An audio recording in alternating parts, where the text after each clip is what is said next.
I was working at a financial firm in New York City with a bunch of very smart people, and I had a brilliant boss I much admired. I went to my boss and told him I was going to start a company selling books on the internet.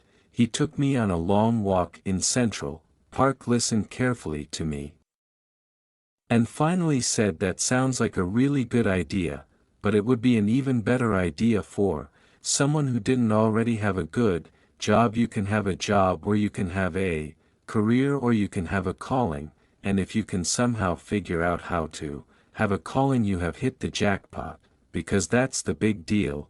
I met Jeff Bezos 25 years ago, and he told me, "Dave, I want you to invest in my company." "What are you doing?" "I'm gonna start a bookstore in my garage." "Okay, I'm gonna put it online. People buy online, and I'm gonna ship out of my garage. But if you invest in me, Dave, someday I'm gonna be the richest man in the world. I'll do over $100 billion. First of all, there was no such thing as $100 billion 25 years ago. Statistically, there's no such thing. Countries didn't have 100. Our national debt wasn't $100 billion, and this dude's telling me at 26 years old that he's gonna be the richest man in the world because he has a garage in the internet. That was his truth. No, but he did not. He did not know it, and neither did I. But the difference between him and I is I was laughing, scoffing, and jesting at him, and he was already applauding himself, going at the right way at the perfect time. I'm gonna make as much as I can as quickly, and I'm sitting there going, there's no way this is gonna be a big business. Do something you're very passionate about, and don't try to chase what is kind of the hot passion of the day. Seen in that light, it really was a difficult choice, but ultimately, I decided I had to give it a shot. I didn't think I'd regret trying and failing, and I suspected I would always be haunted by a decision to not try at all. After much consideration, I took the less safe path, to follow my passion, and I'm proud of that choice. As a young boy, I had been a garage inventor. I'd invented an automatic gate closer, out of cement-filled tires, a solar cooker that didn't work very well out of an umbrella, and aluminum foil baking pan alarms to entrap my siblings. I'd always wanted to be an inventor, and she wanted me to follow my passion. It's a military phrase that I especially love, and it says, "Slow is smooth and smooth is fast," and I have seen that in every endeavor I've ever been in.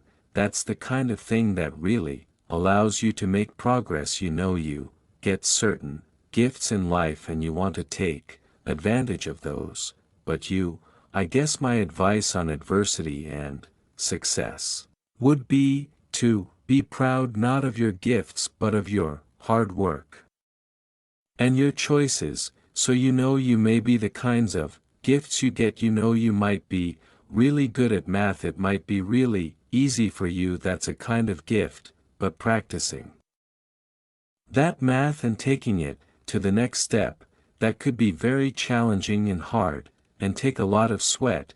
That's a choice. You can't really be proud of your gifts, because they were given to you. You can be grateful for them and thankful for them, but your choices, you choose to work hard, you choose to do hard things. Those are choices that you can be proud of.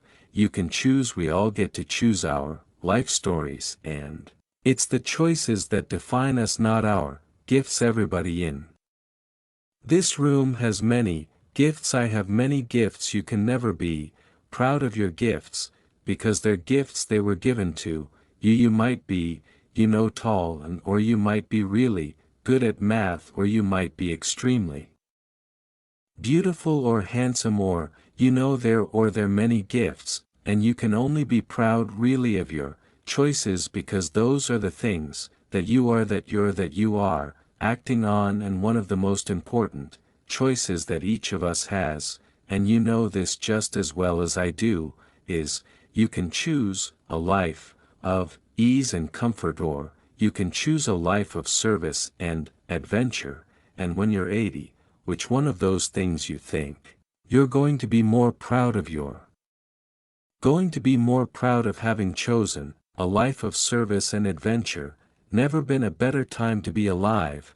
I mean, it's just an incredible the amount of inspiration that the world generates. For me, and I think for a lot of people, it's insane the amount of change and invention and opportunity. Your life, the life you author from scratch on your own, begins. How will you use your gifts? What choices will you make? Will inertia be your guide, or will you follow your passions? Will you follow dogma, or will you be original? Will you choose a life of ease, or a life of service and adventure?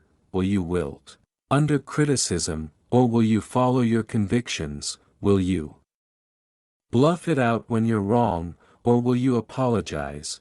Will you guard your heart against rejection, or will you act? When you fall in love, will you play it?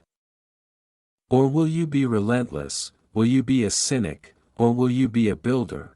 Will you be clever, at the expense of others, or will you be kind? Every time you figure out some way of providing tools and services that empower other people to deploy their creativity, you're really onto something. You're very lucky if you have a career. A lot of people end up with a job.